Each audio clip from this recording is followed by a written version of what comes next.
Mahigit 10 taon na raw itong tradisyon dito sa Barangay 78 sa Caloocan at talaga namang inaabangan, hindi lang ng mga taga rito, kundi mga taga-ibang lugar.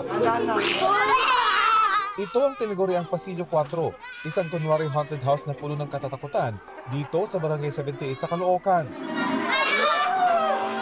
Yes, patok na patok po. Talaga pong nire-request nila to, sir. Bukod sa pagdeklara sa November 1 bilang All Saints Day, itinalaga ang October 31 bilang All Hallows Eve na kalaunan naging Halloween. At ang tradisyon ng pag-aali ng mga pagkain na uwi sa pamamigay ng mga candy. Tradisyong patok sa mga kabataan. Pero sa Iloilo, hindi mga nakakatakot o mga superhero ang ginagaya ng mga kabataan kundi mga santo. Sa ilang parokya sa Haro, sinimulan na nila ang taunang Parade of Saints, tampok ang mga nagagandahang damit ng mga santo. And wearing the image or the costume of the saints is also imitating their lives.